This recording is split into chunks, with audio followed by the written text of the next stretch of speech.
It's time to enhance the relationship between expertise and impact, between knowledge and application. Welcome to a journey of discovery and empowerment. Welcome to All Physicians Lead, the Forbes Books podcast that highlights the critical leadership role that all practicing physicians take on every day. Here's Dr. Leon Morse. My guest today is Dr. Stephen Beeson. Steve is a nationally recognized physician, speaker, founder of Practicing Excellence. He founded this organization and is really focused on developing clinician leaders and improving the patient and care team experience by doing so.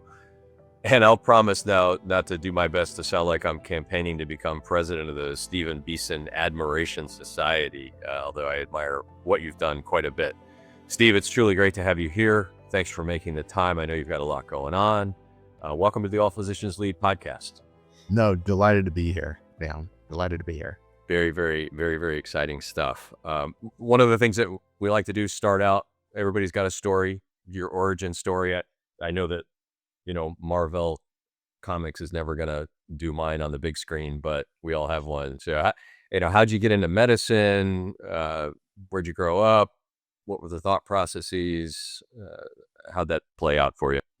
Yeah, but my ambition when I was younger was to be a musician, trumpet player. And all throughout high school, I was just fully directed towards becoming a professional musician.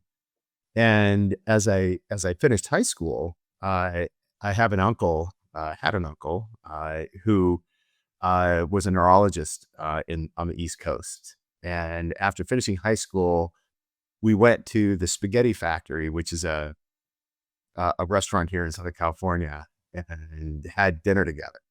And during that dinner, he shared with me a day in the life of being a physician. Oh, wow. The process of building the skills and the knowledge and expertise to evaluate symptoms, to create a list of possibilities, and how you go about the process of finding the lesion and coming up with a diagnosis and issuing a treatment plan, and building longitudinal relationships and doing things that advance the wellness of patients and recovery. And that couple of hours at Spaghetti Factory totally changed my perspective and how I was seeing my life. And concurrently, I was realizing it's really hard to make a living as a musician. I had a couple of musical experiences where I was hired to be in jazz bands and big bands and pit orchestras. And the people I was playing with, who were making like $50 a night, were better than I could be in a lifetime. They were so good not making a living. I was a little bit discouraged at that moment. So Sure. Ever since that dinner at the Spaghetti Factory, I redirected from music to medicine. Went to undergraduate medical school and residency at University of California, San Diego, and I became board certified in family medicine, and the intention was to see patients for my life. And that pivoted again when I had an opportunity to do what I do now, which is helping clinicians, care team members become better in their work, to find joy, contentment, purpose, and impact, while doing their work in a way that really contributes to wellness and results and effectiveness of themselves, their patients, and the organizations they're part of, using human development. So it's been a kind of a wild journey, but that's my thumbnail, if you will. Yeah, it's always fascinating how the unanticipated turns happen, right? And similarly, I thought, I'll, retire as a, program director or chairman of a neurosurgery program somewhere if I'm lucky. And then you get all these forks in the road and decide to take it and end up where we are. So, well, it's obviously great for organized medicine that you're doing what you're doing. And we'll talk a lot about that today. At some point, you said, I was going to be a clinical doctor, take care of patients, doing that, totally fulfilling, really impacting lives. That first major fork in the road for you, what do you remember about that? How'd that come about? Yeah, and The idea of shifting from full-time clinical practice is a really important and profound decision. My identity and what I do every day and how and up to how people see me and how my Yeah. neighbors and friends and network and former patients see me is I'm still Steve, the family medicine physician that I'm going to send a picture of my rash to get guidance on what to do. That's still my kind of my day-to-day operation and still my identity. But I did pivot pretty significantly, and it was around 2015, 2016, where I was doing really three things in my life. One is I was maintaining my patient panel and doing the day-to-day work of taking care of a couple thousand patients. And I had a new responsibility at Sharp Healthcare where I was working to coach, train, and develop care team members to help us become our organizational ambitions of becoming amazing for patients and amazing for each other and using skill development to allow that to manifest. And I was also, through the work of applying people development to drive organizational outcomes, I began flying around the country to other organizations taking leave without pay to talk to other people about how do we make our organizations and care team members better, better in terms of more fulfilled, more purpose driven, but also driving the key, outcomes that we need in healthcare. Uh, and so I was occupying three FTEs, physician, Because coaching, that's training. what we do. Right. Yeah, and sort of healthcare, and then this other thing I was doing that I felt, I felt a calling towards, and I had to make a decision to say where am I going to focus my efforts because I couldn't continue to do all three well. So I ended up doubling down on on this channel of using skill development and human development to raise the capacity of people to drive outcomes in healthcare, and that was my became the beacon on the hill for me.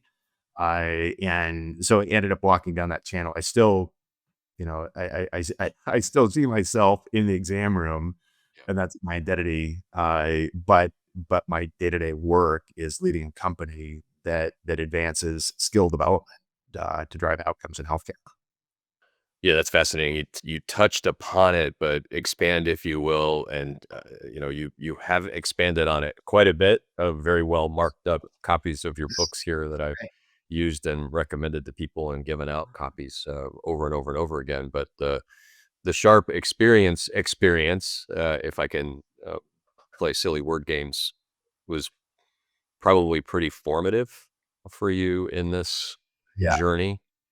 Tell us about that, some of the things you learned when you really made the commitment to do that massive endeavor, and some of the good and bad things that you experienced with it. Well, a couple of things. There were three levels of realization when you undergo organizational when you take an effort to try to make an organization healthier, better, and for people providing care, people receiving care. I and it was the impact of our efforts that really was kind of the source and rationale for pivoting my life.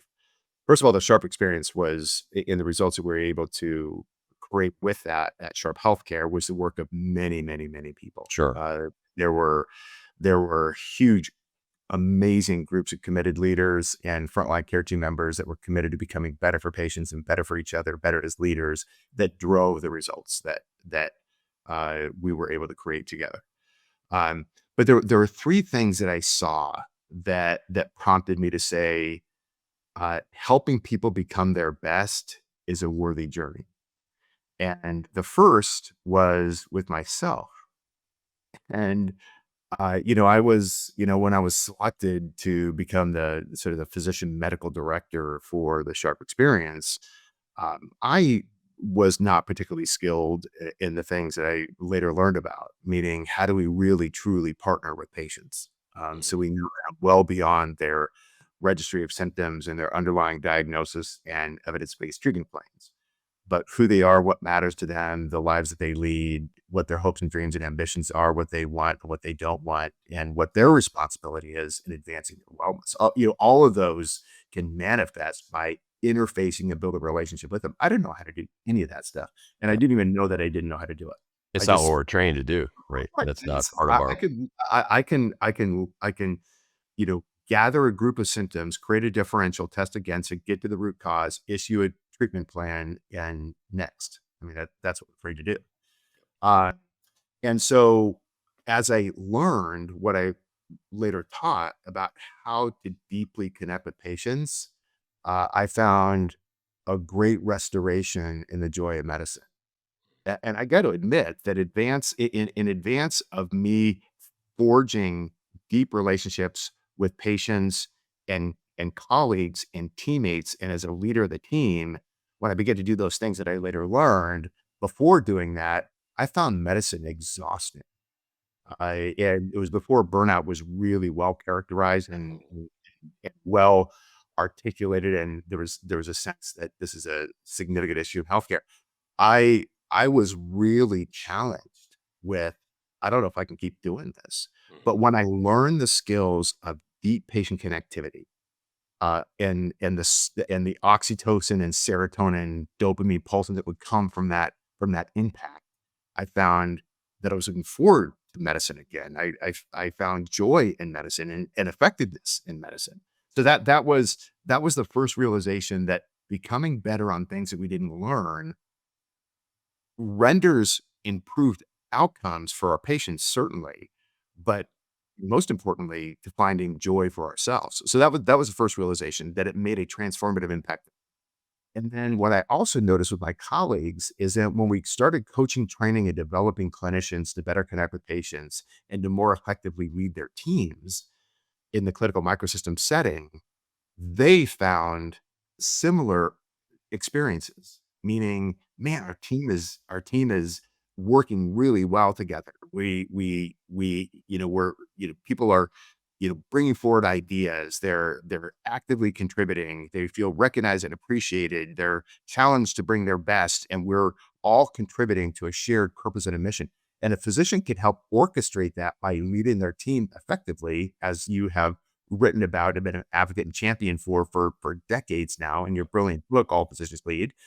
On And also the skills of becoming a really amazing teammate for our physician colleagues, our APP colleagues, and our staff members and our nursing. When we're better in that interaction, our sense of joy, purpose, in the clinical experience is different. So I was observing with my colleagues that they were finding joy and contentment and effectiveness through the process of developing skills to connect with patients, to collaborate with each other, and to lead their teams. And the last thing that I observed was what was happening organizationally, that the application of a human development strategy was driving big metric improvements in patient experience, team engagement, turnover, finance and quality, and harm events, all the different domains that are a dashboard of better healthcare, all seem to be moving. And so, as I saw the impact of skill development driving a personal transformation in my life by learning how to deeply connect with patients and to lead my teams and to become a better teammate, I learned and applied those things and made my life better. And I saw similar patterns with my colleagues, and I said, gosh, there's so many things that are important to being a really contributory and contented clinician. Wouldn't it make sense that we learn and apply those skills of patient connectivity, team collaboration, and leadership, because it's deeply enriching for the clinician? And lastly, we're highly accountable as healthcare systems to deliver on outcomes.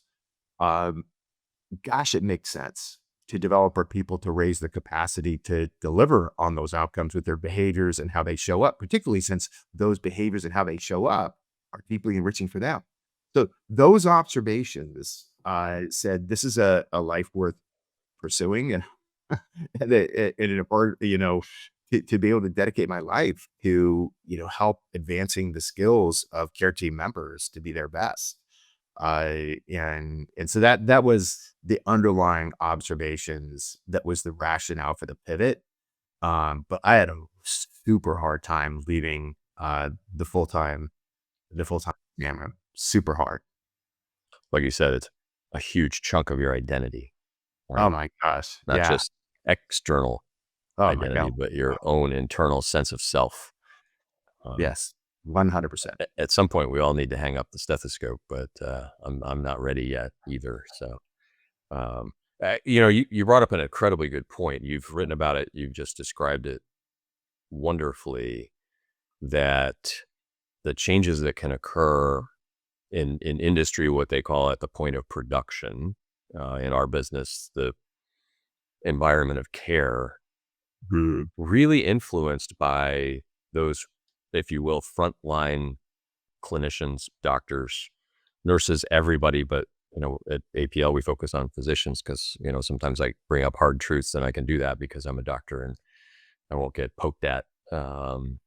So conversely, our current connotation of physician leader is someone who, like you and me, has risen to some position in the organizational structure and has a business card and probably an office with your name on it. Now you're a physician leader. And we put a lot of resources into training physicians at that level. Mm-hmm. And there are tons of books and courses and programs and advanced degrees that you can get to become a leader. When you look at empirically trying to prove CEO characteristics and their impact on organizational outcomes, it's virtually impossible because there's so many variables in between.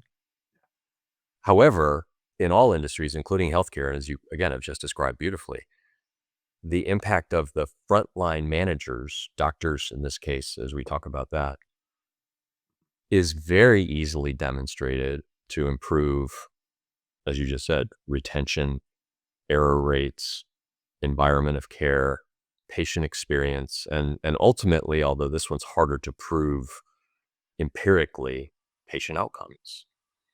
So when we think about it that way, where are you able to focus? How are you able to convince organizations to put those resources into, your brand new doctors or the doctors that are 100% clinical, and maybe, either add to or pull from the resources that you're putting toward those 10, 15, 20-year doctors, saying, we're going to have a bigger impact on all those metrics that you talked about if we focus on the folks that are doing the work. Leon, I would even go so far. First of all, I'm fully tracking, supporting, and advocating for frontline physicians leading at the clinical microsystem level to drive change. Yeah. I would even contend, in my observations, that an organization's capability of going through transformative change is a fool's errand in the absence of physicians rendering their local influence to drive human behavioral change. Because let's just give you two extreme examples. Yep. Let's just say the positions that you have within a system are disengaged, I have no advocacy or loyalty to what the organization is trying to become. They have no awareness of what the future ambitions and future state intentions are of the organization. They're unwilling to deploy any discretionary effort to help those goals be achieved. And the signals that they send to their team are, leaders are out to get us. They don't care about us. And we're in about survival mode, and to hell with them. And we're just going to do our work here and hopefully stay below the radar. Yeah. Antagonistic. And right. antagonistic. We're on a hamster wheel, and all they care about is revenue. Right. Right. And you inoculate the organization with that persona. Okay. And the clinical microsystem that receives signals and cues and modeling of that kind of physician. And I'm not criticizing that physician. I'm just describing what is a very real circumstance in American healthcare right now. That those teams' ability to take action to create transformative improvement approaches zero. And so that is the physician not leveraging their influence to impact the thoughts and actions of others to achieve results. Who says that? It's vaguely familiar. There's a book I saw on my shelf. Some guy named Right. Wars wrote that. Right. So that's one end of the spectrum. Okay. Let's just theoretically take another end of the spectrum. The physician that is willing to deploy discretionary effort to help the organization achieve its goals, feels deeply connected to what the organization is trying to become for patients from a quality standpoint, and the culture of collaboration and care as a team, and kindness and compassion for every patient every time. And they're deeply connected and strong advocates for organizational intentions. And they're willing to leverage their voice, their modeling, and leadership to the people that they touch locally to raise the bar to execute against that future state. Kindness and compassion for every patient every time, evidence-based care, and all we do to close care gaps, and collaboration and partnership with each other to deliver care amazingly as a team.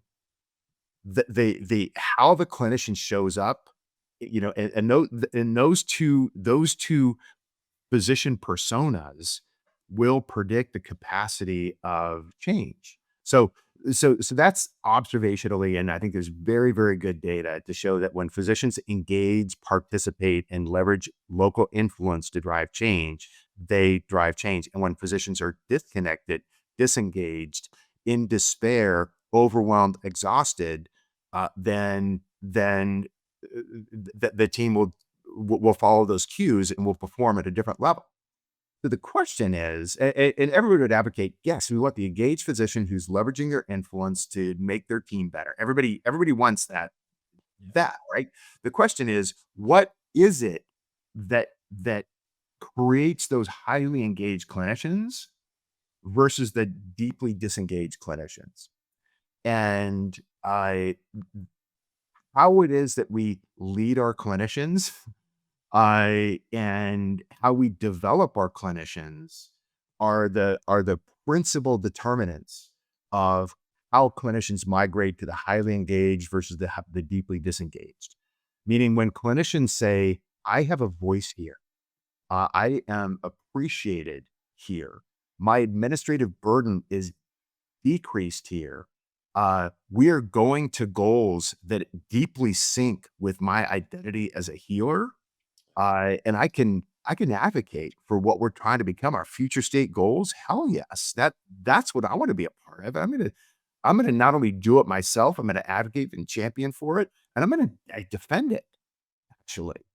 And so when we lead our physicians in a way, it builds willingness and receptiveness to participate and contribute to the journey.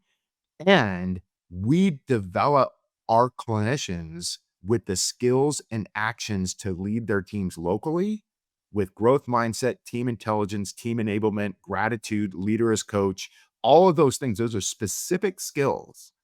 And if those clinicians have those skills, and they're led in a way that builds willingness and receptiveness to participate, that's a very, very powerful cultural driver to raise the capacity of organizations to achieve their goals. And in the absence of it, you can create accountabilities and incentives and talk all you want, but until at the motor end plate of healthcare, clinicians are advocating for our future, they're doing it themselves, they're leveraging their influence locally, it's very hard to get the organizational momentum to achieve results. And essentially it comes down to physicians leading their teams. Yep. Yeah. That, those frontline folks have so much more influence on the day-to-day operations of not only those team members, but every patient, excuse me, that cycles through your organization, right? Uh, every single one is impacted by that particular thing. One of the key concepts that I know you started out with is the idea of the experience and, leveraging some prior work that was done where we talk about the levels of things that people can acquire, commodities being sort of the lowest, and that's somebody drops a 50-pound bag of coffee beans in your driveway. It's a burlap sack, and you have to, bring it in, can it, grind it, and do everything to it. Goods, where you go to the Safeway and buy a 1-pound bag that is pre-ground the way you like it, bring it home, you have to make it. The increase in cost from commodities to goods is pretty substantial per pound. Services, where you walk into the 7-Eleven and it's brewed for you. Again, big leap in the cost per pound. And then experiences, and you referenced Starbucks, and it's a great example for all of us to say that is different. It feels different. You bond to it differently. And the cool thing about that is, in terms of the value proposition, is that the increased cost to go from services to experience isn't that great, but what you can charge for that difference between services and experience is extraordinary. So your return on investment is huge. And that's what, you experienced. You grew with the team that you talked about at Sharp for those patients and team members. Are you able to replicate that? And I know that's what you're doing now. We dive into that. How do you get organizations to buy in, and what's the level of commitment that you're seeing? Yeah, there's no question that the financial or the financial state of healthcare seems to be under continuous duress, and particularly with the passage of the current legislation, there is going to be additional compression and scrutiny on spend. In and any intervention that is done has to have definitive solid line to return on investment. And so the question is, what sense can we make of making an investment to develop our people to create an outcome? And here's I'll just reference a little bit of observation, some data, and my personal opinion regarding the investment of people and their capacity to execute the results of the organization. Um, if you were, we did some analysis on if we were to develop care team members to interact with patients in a way that was different. So the patients who receive care from this developed team would say things like, everybody I know and care about and love has to come here for their care. I'm a champion and advocate and believer. And when open enrollment comes, there's no way I'm going anywhere else for my care. That is organizations that have delivered on the experience will have patients who will say that. They will have highly loyal patients. Okay. So if we know exactly what actions we take as a care team member for patients to feel that. Patients have to feel cared about. They have to feel heard. They have to feel confident in the team's abilities, and they have to be included in care. So in each of those 4 domains have specific actions that can allow those things to manifest. So let's say theoretically, we used human development to create consistent actions between care team members and patients so the patients rendered loyalty.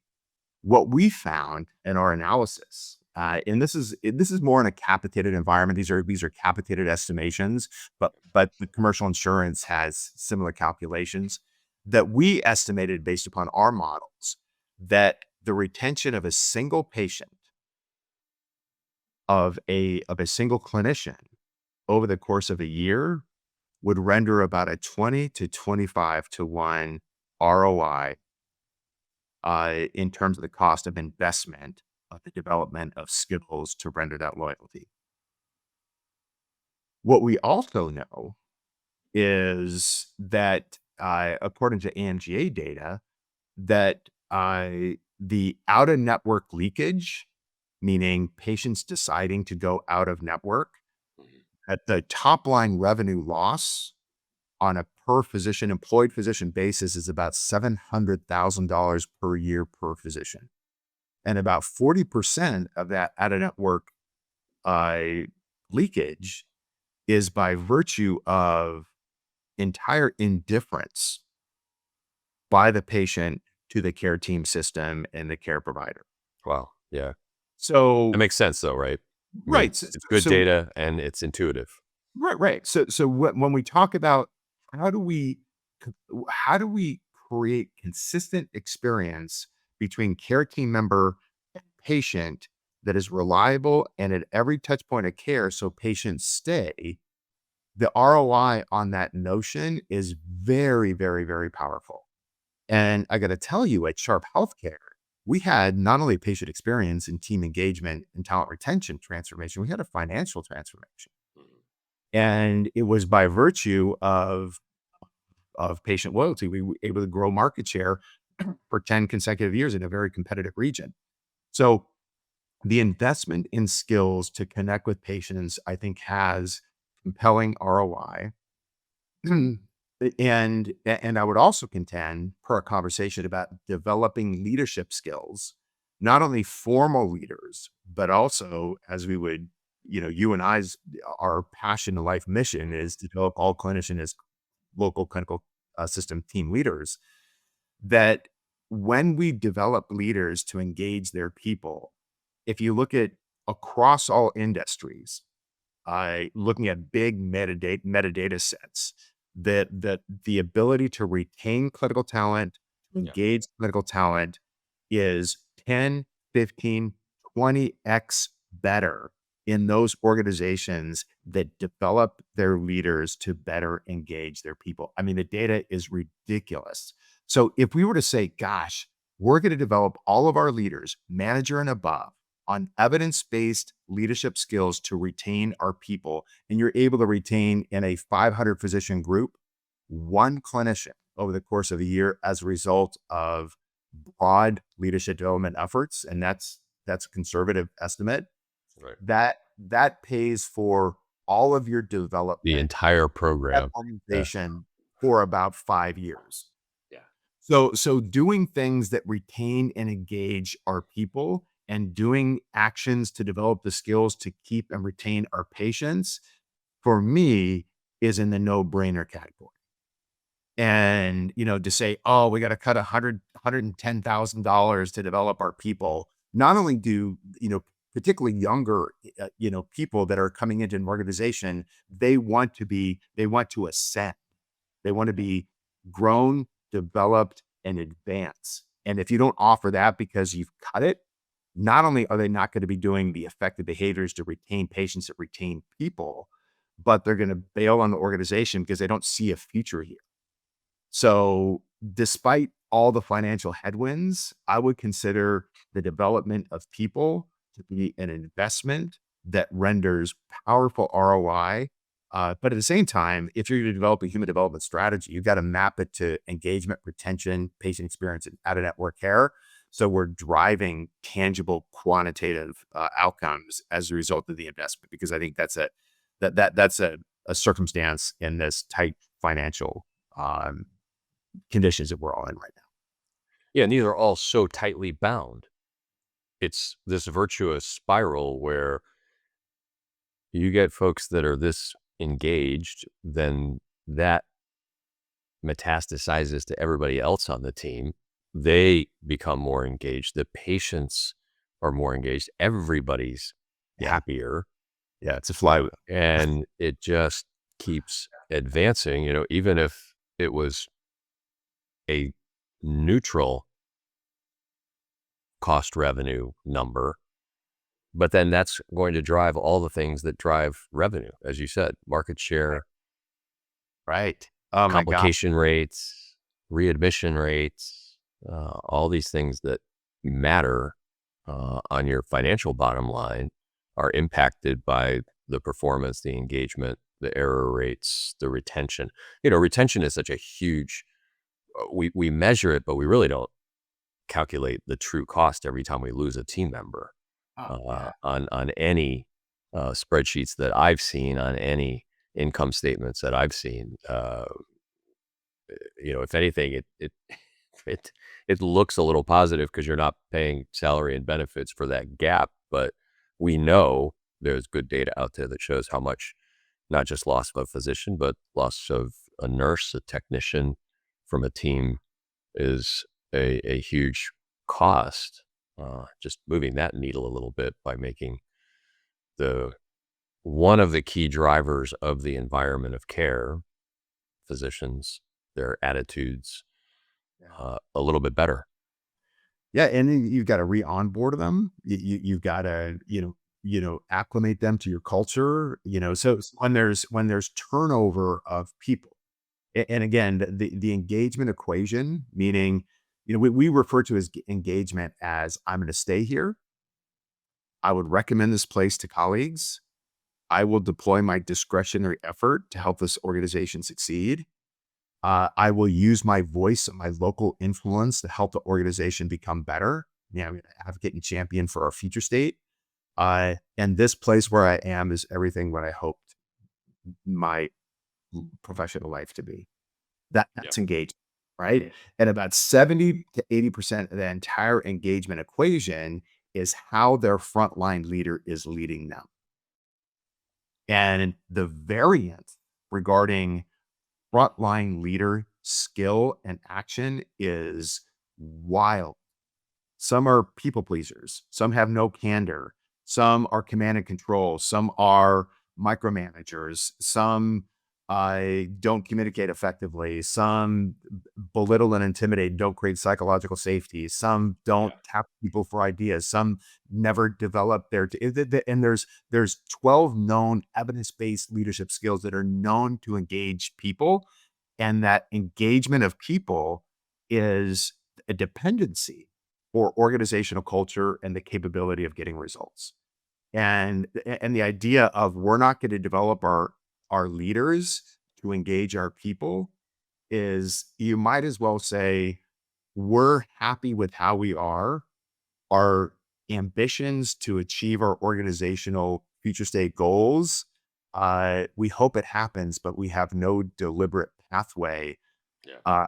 outside of hope that it's going to happen. And again, human development and learning organizations and continuous mastery and improvement on skills and behaviors and mindsets has been proven again and again and again to be an incredible catalyst to achieving results. And when they're disengaged, they leave. Yeah. And as you said, when they leave, it gets costly and clunky and hard to really focus on building a culture and identity of what it means to be us when people are continuously bailing or emotionally disconnecting Yeah. and just collected a paycheck.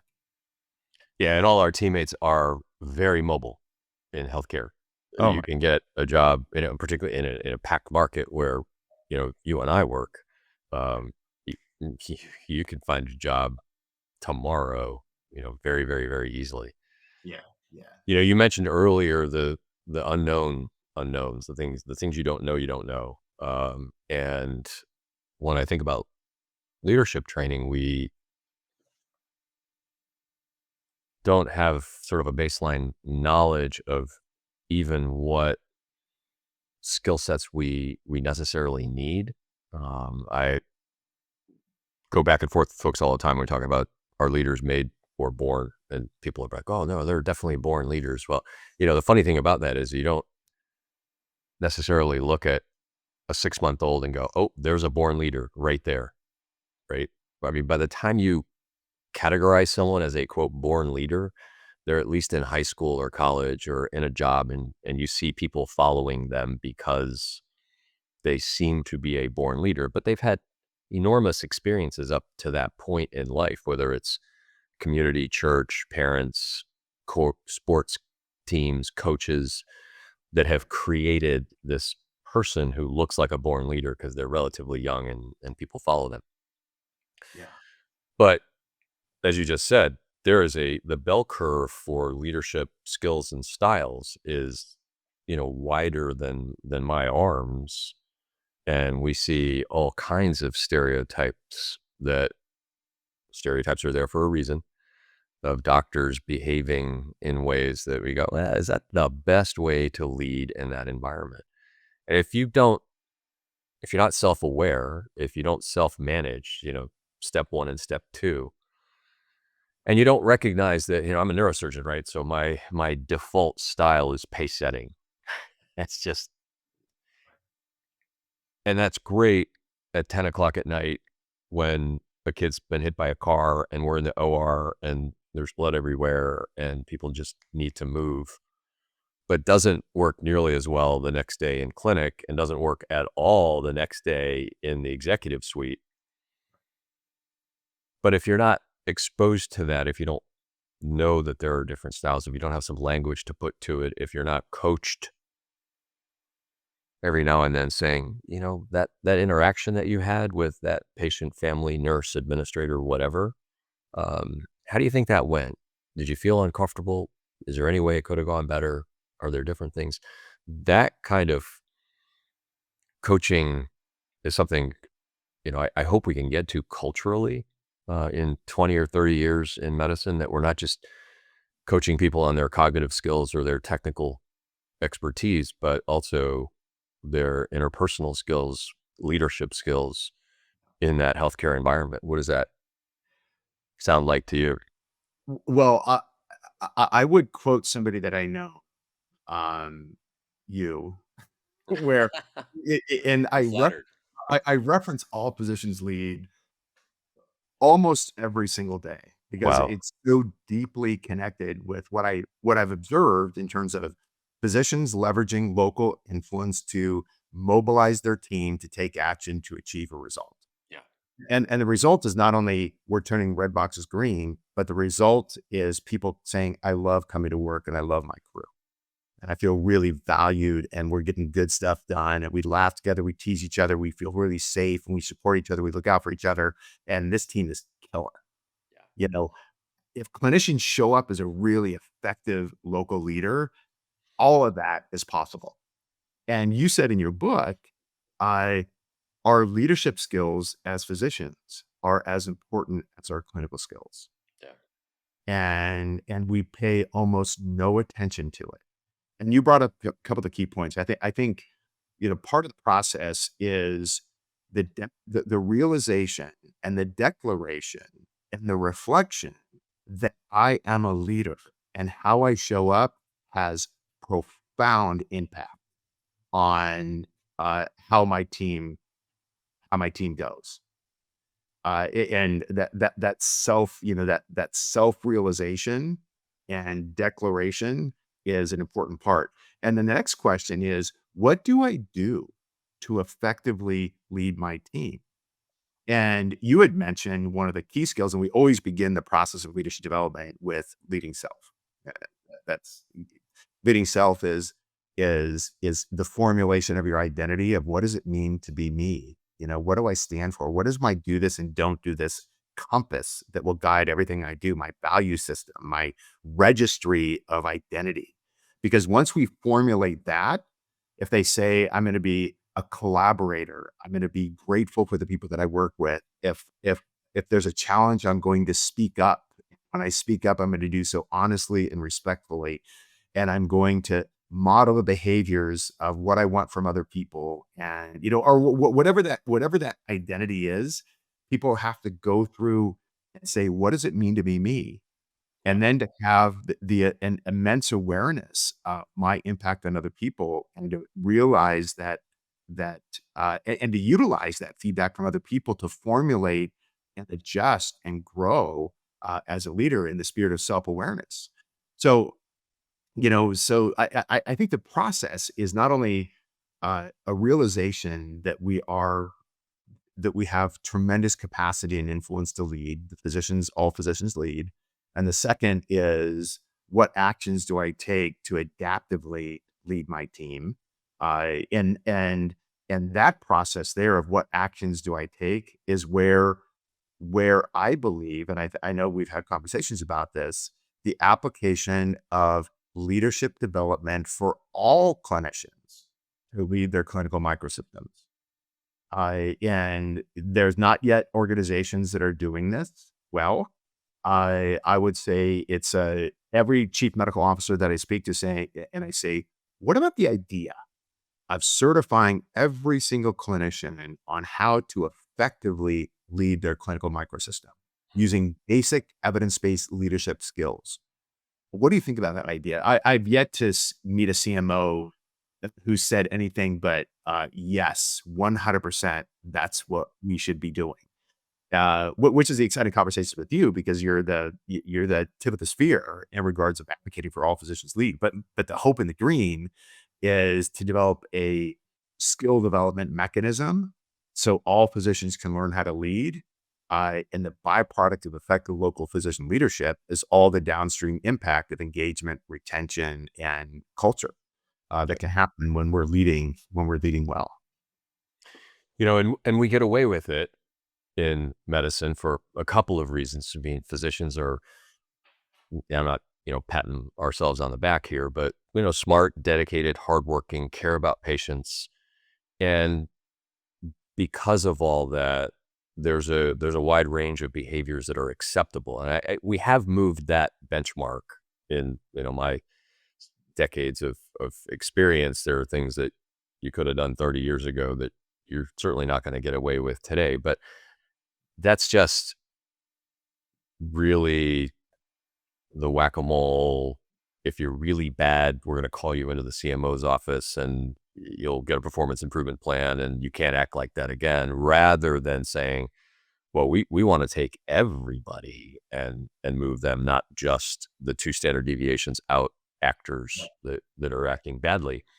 But our system has sort of developed culturally to also be fairly forgiving. Surgeons having a temper tantrum in the OR and everybody just kind of gets quiet and they're like, well, there's a lot of stress, which is true. And they're under a lot of pressure, which is true. And there's a tight timeline, which is true. All these things allow enabling of less than optimal behavior. And the reason I think about that concept is, what is the burning platform or the, slightly warm to touch platform? When people say, hey, we're fine. Our doctors lead quite well. Thank you very much. We don't need to invest heavily in training our frontline leaders. We're investing in our department heads and directors and CMO later on down the line. How do we change that conversation? A lot of what you've already talked about, with data that says, no. A smaller but more widely distributed investment, or maybe the same investment but spread out over a lot more people, will actually generate better results than you sending Leon to get an MBA. Right.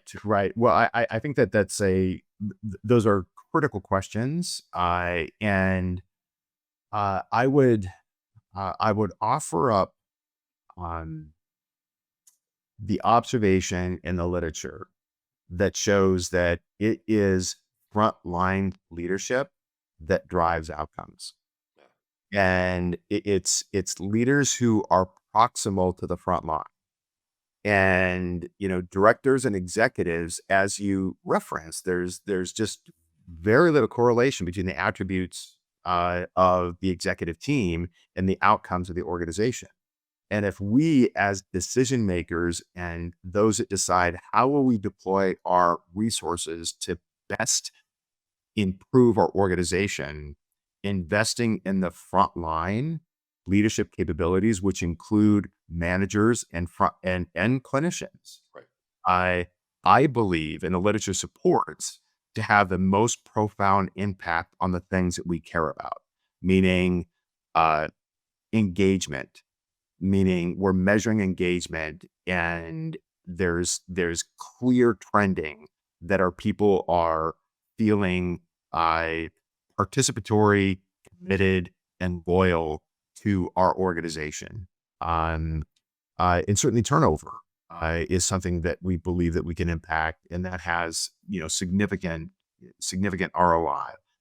And I'm not seeing a lot of organizations in my 3, 5, 7, sometimes 10 conversations in a day where leaders are saying, I'm really excited about where our culture is heading right now. Really pleased with how people are showing up, how people feel about working here, their hope, belief, and optimism, their loyalty, their discretionary effort, and their commitment.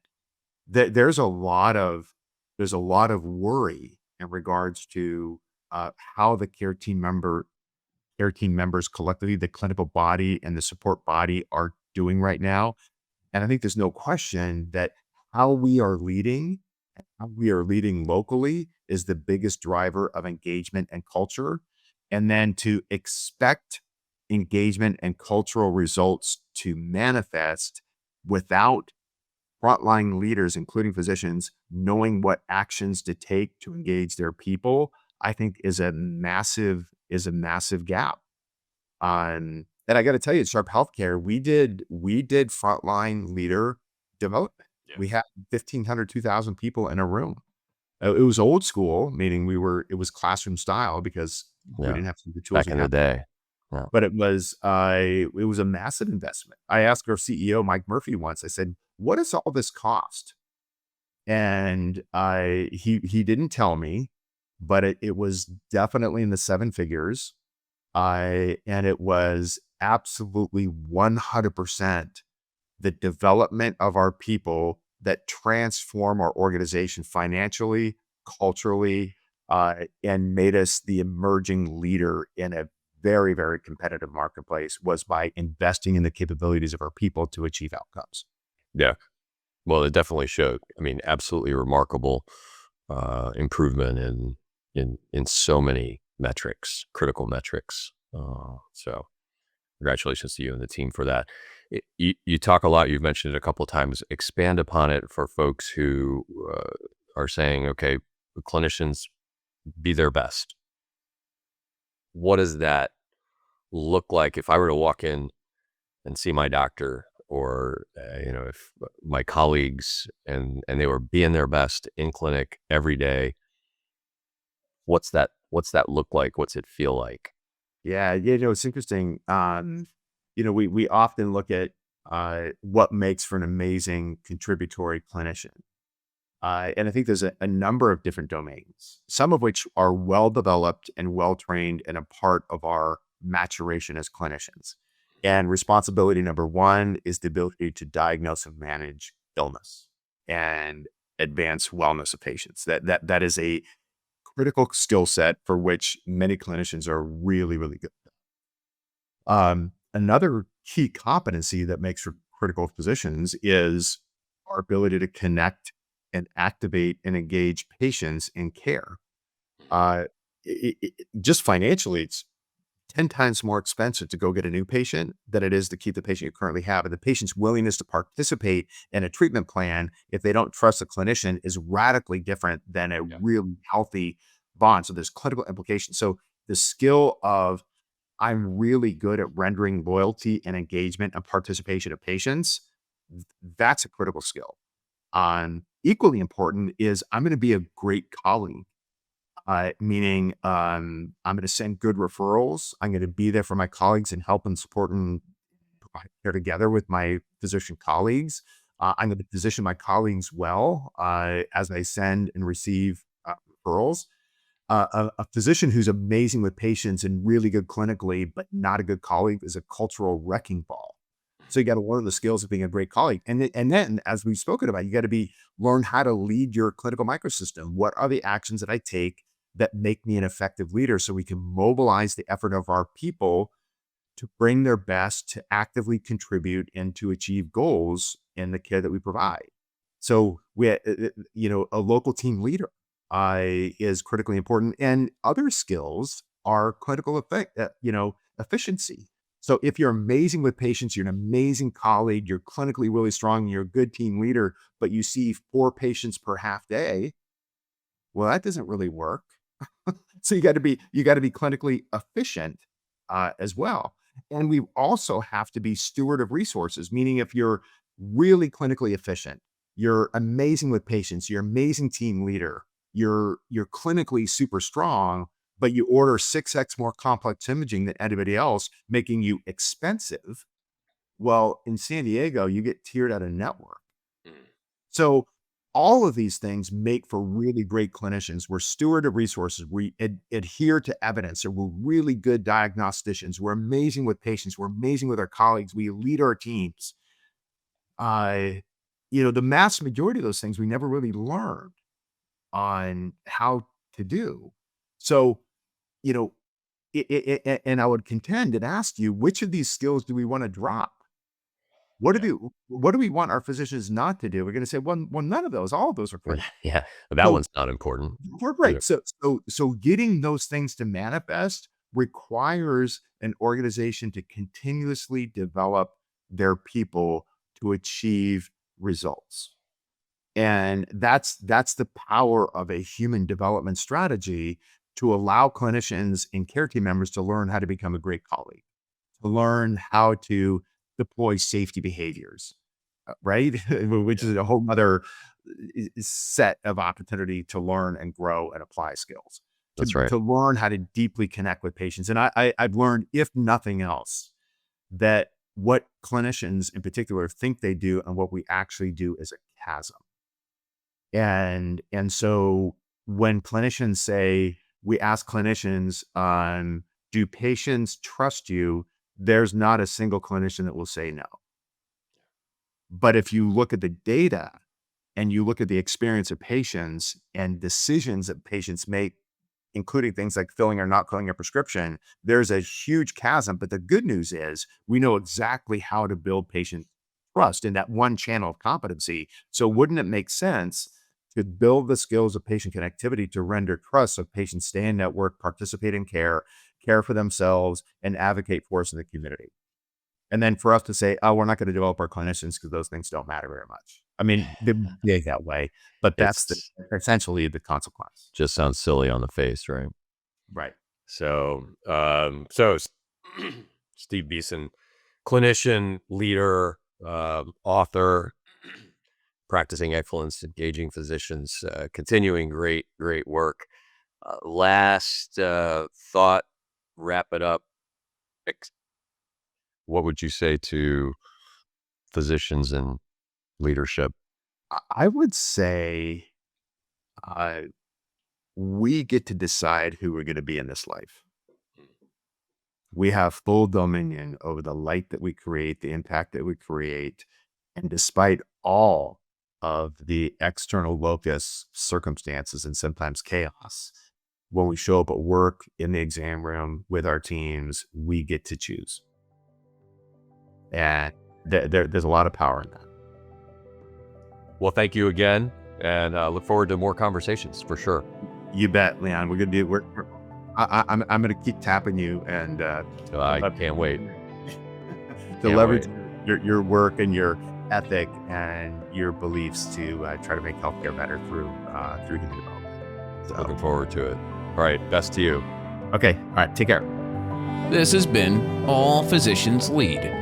We can all be better leaders, and our teammates and patients will be the beneficiaries. Go to allphysicianslead.com to unlock your potential, sharpen your impact, and elevate your journey. All Physicians Lead with Dr. Leon Morse is a production of Forbes Books.